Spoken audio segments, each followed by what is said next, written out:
India Zimbabwe 2020 പരമ്പരയിലെ ആദ്യ മത്സരം ഇന്ന് നടക്കും. ഇന്ത്യൻ സമയം വൈകുന്നേരം 4:30 മണിക്കാണ് മത്സരം. ശുഭ്മാൻ ഗില്ലിൻ്റെ നേതൃത്വത്തിൽ യുവനിരയാണ് ഇന്ത്യക്കായി ഇറങ്ങുന്നത്. കൂടുതൽ വിശദാംശങ്ങൾ നൽകാൻ സ്പോർട്സ് ഡെസ്കിൽ നിന്ന് അനിൽ വാസുദേവ് മോർണിംഗ് ഷോയിൽ വരുന്നു. ഗുഡ് മോർണിംഗ് അനിൽ വാസുദേവ്, വിവരങ്ങൾ. Good morning SKN. 2020 ലോകകപ്പ് നേടിയതിൻ്റെ ആവേശത്തിലാണ് ടീം ഇന്ത്യ. അത് കഴിയുമ്പോൾ ഇന്ത്യക്ക് അത് തീരും മുമ്പോഴേക്കും ഇന്ത്യക്ക് മറ്റൊരു പരമ്പര കൂടി വരികയാണ്. പക്ഷേ ഈ പരമ്പരയിൽ സീനിയർ താരങ്ങൾക്കെല്ലാം തന്നെ വിശ്രമം നൽകി യുവനിരയുമായിട്ടാണ് ഇന്ത്യൻ ടീം ഹരാരയിൽ കളിക്കാൻ പോയിരിക്കുന്നത്. സിംബാബ്വേയിൽ വെച്ചാണ്, അവരുടെ നാട്ടിൽ വെച്ചാണ് 5 മത്സരങ്ങൾ നടക്കുന്ന ഈ 2020 പരമ്പര. ഇന്ത്യയെ ആദ്യമായി നയിക്കുന്നത് ശുഭ്മാൻ ഗില്ലാണ്. ശുഭ്മാൻ ഗില്ലിൻ്റെ കീഴിൽ ഇന്ത്യ ഒരു ടൂർണമെൻറ്റ് കളിക്കുന്നതും ആദ്യമാണ്. ഒപ്പം തന്നെ അഭിഷേക് ശർമ്മ, റിങ്കു സിംഗ് തുടങ്ങിയ ഒരുപിടി യുവതാരങ്ങളാണ് ഇന്ത്യൻ ടീമിനായി കളിക്കുന്നത്. വരുന്ന റിപ്പോർട്ടുകൾ പ്രകാരം ഇന്ന് ഇന്ത്യൻ ടീമിൽ ചുരുങ്ങിയത് ഒരു 5 യുവതാരങ്ങളെല്ലാം എങ്കിലും ആദ്യമായി ഇന്ത്യൻ ടീമിൽ കളിക്കും. ഡെബ്യൂട്ടൻസ് ഉണ്ടാകുമെന്നാണ് അറിയാൻ കഴിയുന്നത്.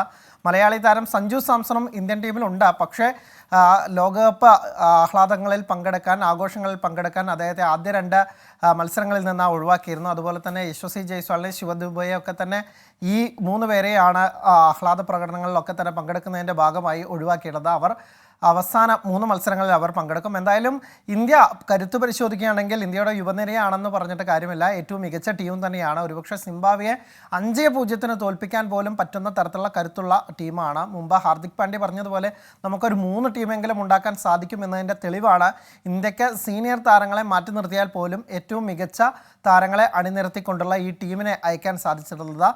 ഇന്ത്യ അതുപോലെ തന്നെ ഇന്ത്യയുടെ സ്ഥിരം പരിശീലകനായ രാഹുൽ ദ്രാവിഡിന് ലോകകപ്പോടുകൂടി അദ്ദേഹത്തിൻ്റെ കരാർ അവസാനിച്ചിരുന്നു. പകരം VVS ലക്ഷ്മണിന് കീഴിലാണ് ഇത്തവണ ടീം ഇറങ്ങുന്നത്. അടുത്ത പര്യടനത്തിലായിരിക്കും ഇന്ത്യയുടെ സ്ഥിരം കോച്ച്, പുതിയൊരു കോച്ച് വരിക. എന്തായാലും ഇന്ത്യക്ക് ഒരു യുവതാരങ്ങൾക്ക് തങ്ങളുടെ അവസരം വിനിയോഗിക്കാനുള്ള ഒരു അവസരമാണ് ഇത്. പലർക്കും അടുത്ത 2020 ലോകകപ്പ് ഇനി 2026 അതിനു മുമ്പ് ടീമിലേക്ക് സ്ഥാനമൊക്കെ ഉറപ്പിക്കണമെങ്കിൽ ഇതുപോലുള്ള ടൂർണമെൻറ്റുകളിൽ കിട്ടുന്ന അവസരങ്ങളിലൊക്കെ തന്നെ പെർഫോം ചെയ്യണം. സഞ്ജു സാംസണും ഒക്കെ തന്നെ ഈ ലോകകപ്പിൽ ഒറ്റ കളി പോലും കളിക്കാൻ സാധിച്ചില്ല. ഇനി ശേഷിക്കുന്ന 3 മത്സരങ്ങളിൽ അവസരം കിട്ടുമ്പോൾ ഏറ്റവും മികച്ച രീതിയിൽ പെർഫോം ചെയ്ത ടീമിൽ സ്ഥാനം ഉറപ്പിക്കുകയായിരിക്കും സഞ്ജു അടക്കമുള്ള താരങ്ങളുടെ ലക്ഷ്യം. SKN. Okay, thank you Anil Vasudev.